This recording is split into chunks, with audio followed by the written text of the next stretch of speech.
Supplement stacking is the high-performance sport of swallowing a pharmacy aisle's worth of pills every morning and calling it wellness. It's what happens when one multivitamin just isn't cutting it anymore, so you add a probiotic, a digestive enzyme, magnesium glycinate, ashwagandha, two types of mushroom capsules, and something labeled Vibe Support that costs $48 and smells like a haunted forest.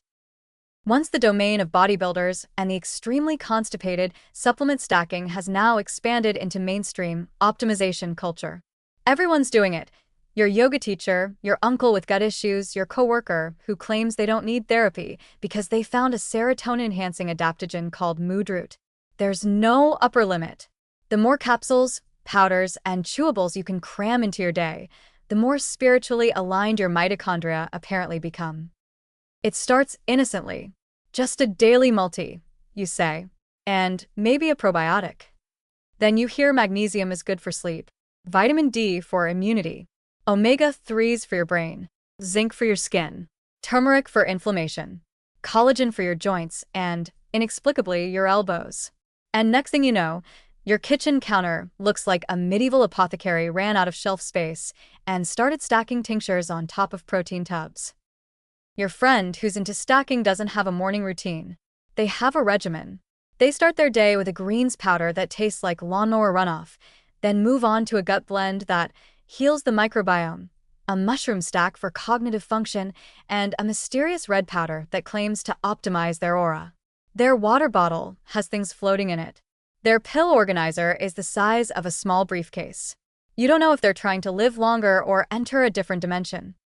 Of course, stacking means stacking costs, too. You could fund a small dental clinic in rural Canada with what the average supplement stacker spends in a month.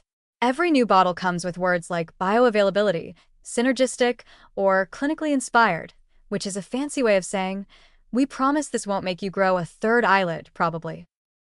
And let's not ignore the fact that most people have no idea what they're taking. They're just vibing. There's a Reddit thread, a TikTok video, some whisper of a podcast that said NAC is the new magnesium, and boom, it's in the stack. Dosages? Unclear. Interactions? Don't ask. Side effects? Denied. If you even suggest they talk to a doctor, they'll respond, Western medicine doesn't understand supplements, and then pop 3 more pills labeled NeuroEase Plus. Supplement stackers develop a sort of rattle. Not metaphorically. Literally. You can hear them coming. They carry a reusable bag full of clinking bottles. They shake when they sit down. They chime slightly when they jog. They travel with custom Ziploc pouches filled with little mystery tablets that could either improve sleep or mildly sedate a horse. And heaven forbid they miss a dose. Suddenly their energy is off. Their digestion is confused. Their third eye is sluggish. The placebo effect crumbles like an underdosed mushroom cracker, and they're left spiraling about whether it was the B12 or the Coke 10 that's responsible for their existential malaise. The irony? Many of these supplements are barely absorbed. Your body flushes half of them out before it can remember what it was doing.